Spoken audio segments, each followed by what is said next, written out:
Hi everybody, how's it going? Welcome back to Puzzle Agent, where we're trying to solve a puzzle which is reasonably difficult, actually. What can I do you for, Agent Tethers? We're basically going to have to work out what the time of the accident is. When did the accident take place? Well, I've been trying to figure that out myself. Here's what I know. Okay, so one thing I noticed when I was editing up the last part is that I was saying about from 12 till midnight, and I was trying to put things into a 12-hour window, but actually it says here midnight to midnight, so I was obviously approaching that wrong. So we've basically got a 24-hour period to cover, midnight to midnight, based on the statements. So, some of you guys were saying that this puzzle's a bit weird because you have to make certain assumptions that aren't based on fact to work it out, and that doesn't, I don't know, that kind of annoys me a little bit, but we will try our best to work it out. Some of you also suggested getting a pen and paper, which I'm going to do so that we can make a note. Apparently that's going to be useful for this game anyway. A couple of you asked about the hint button. I'm not using the hint button, ever. It's not a thing I'm going to use. We're going to do it without hints. So we're going to try and figure this out. So, boom, 1 hour before the last shift started. So that would suggest to me that this guy was like the penultimate one on shift. So he wasn't last, and he wasn't first, and he wasn't second. So that makes him third, right? So third is Bernie, but we don't know what time he started. And it seems like the explosion happened 1 hour before the final person came on shift.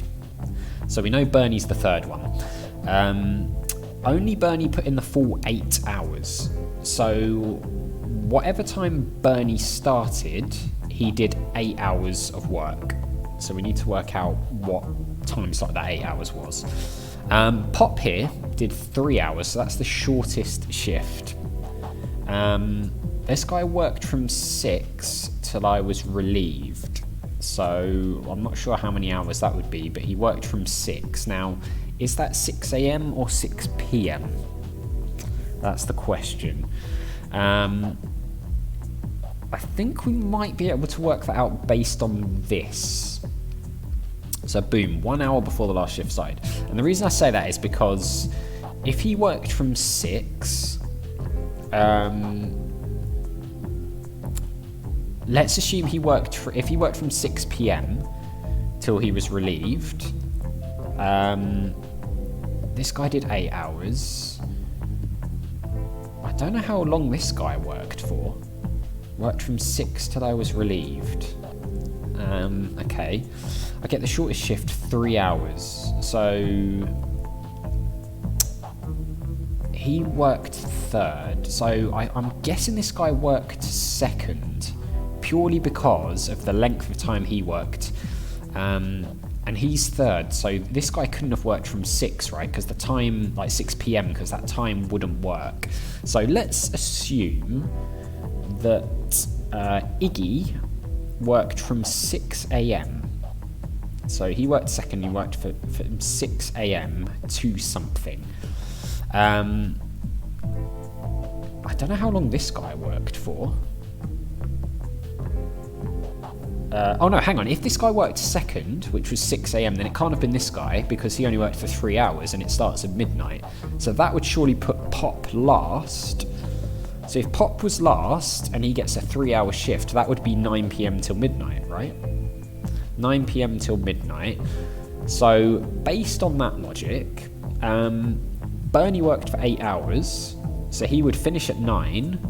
1 hour before the last shift started would be 8 p.m, right? So 8 p.m. would be potentially the time of the explosion, based on him going last and being 9 till midnight.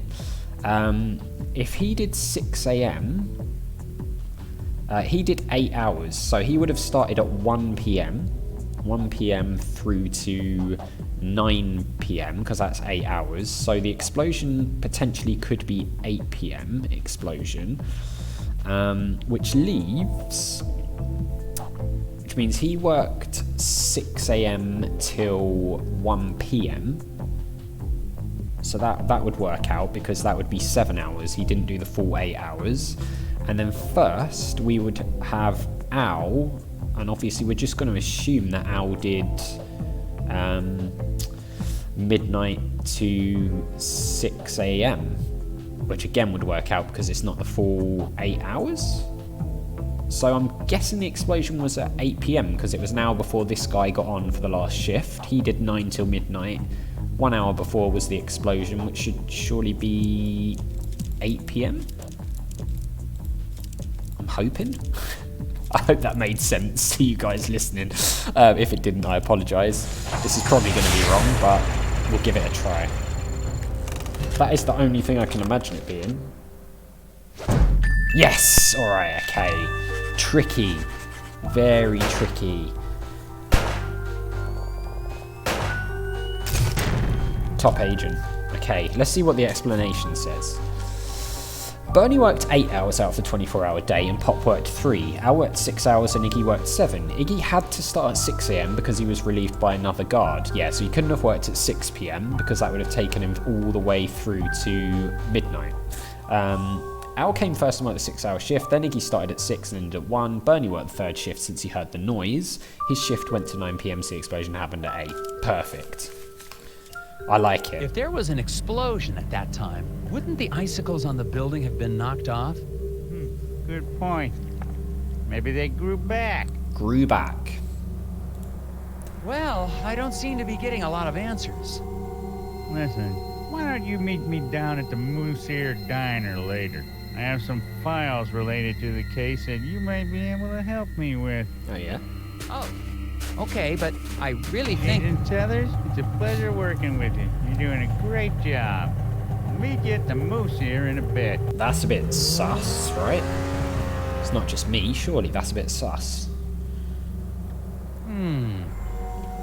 There's also this piece missing here, which we're going to need to figure out.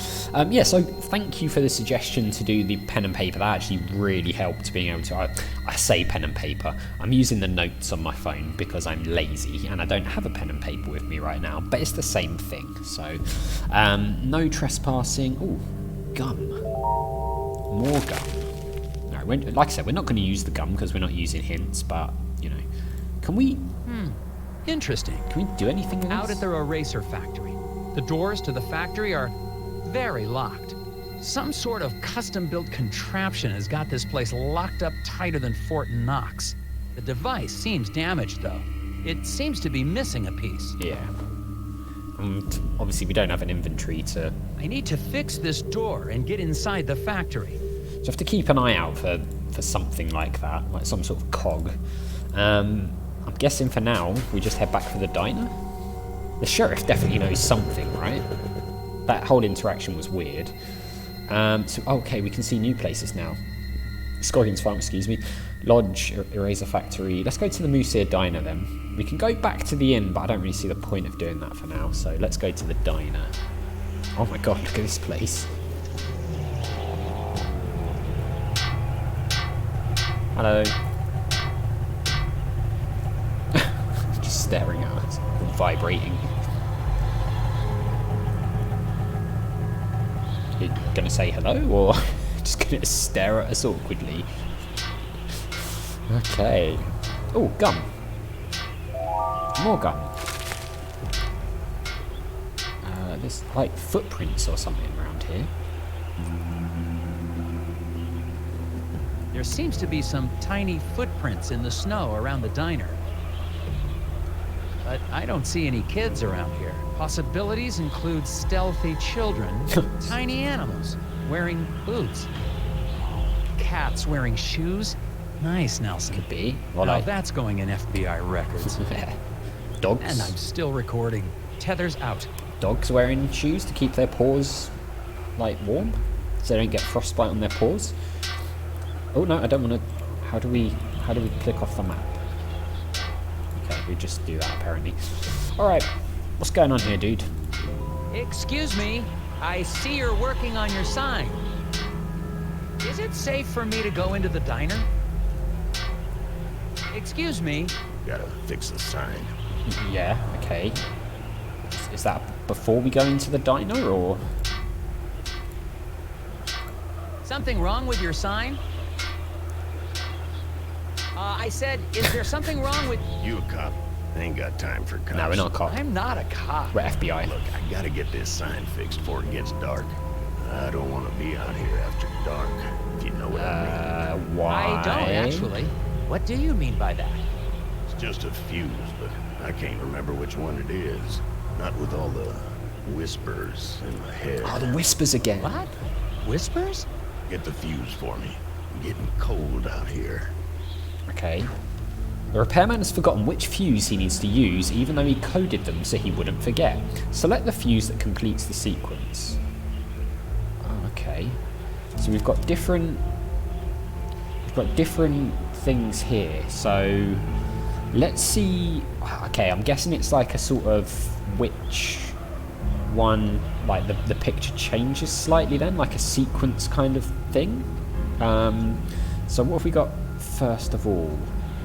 We've got like this thing, straight line, it's almost like an M, wiggly line with a heart, then there's something missing. Can we? No, okay.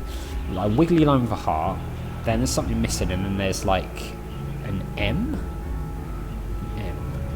And then we've got, so the options we've got are like this thing, some sort of X, I don't know whether it would be that, this thing, and then this one with a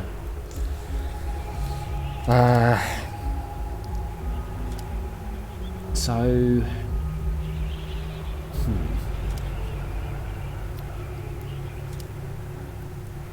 we've got, is there any other thing going on here?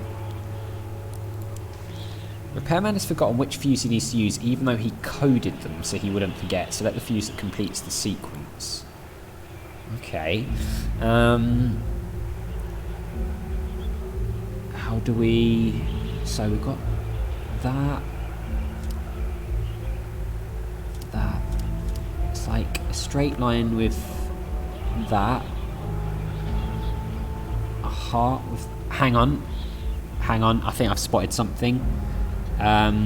If we assume, like the code, again I'm assuming here, the other code we had for the room number, right, was looking for like letters in the code. So if we're looking at the fact we've got 4 fuses, 1, 2, 3, 4, that looks like a 1, that looks like a 2, that looks like a 4, so it's like a symmetrical thing that shows a number. So if you imagine you're drawing like a straight line down here, it's like a mirror image. So you've got a 1, you've got a 2, so potentially a 3, and then this one's a 4, and it's like a reflection if you divide it. So that's not a 3, that's a 7, that's, I don't know, like a 5 if you flip it over, that's a 3.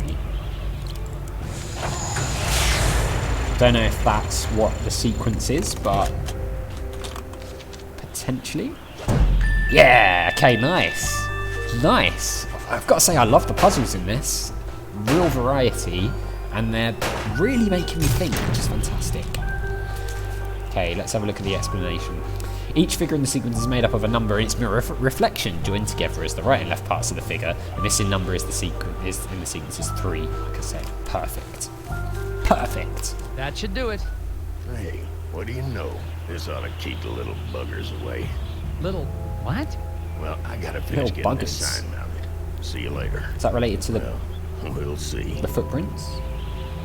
Alright, let's ask about the factory. I don't suppose you know anything about the eraser factory accident? Don't suppose I do. Alright, that's a no. Foreman? Did you know Isaac Davner? Not much. Heard he had some kind of accident. Mm-hmm. Feel bad for his wife, Glory. Such a pretty girl. I should really talk to her. Do you know where I can find her? Yes, I do. Okay. Where? So, where can I find her?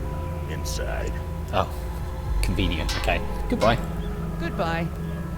Alright, so we don't want to be out after dark, apparently, because something. There's these weird little footprints, and then this guy said about little buggers, so some sort of like weird animals out here which are causing problems, perhaps?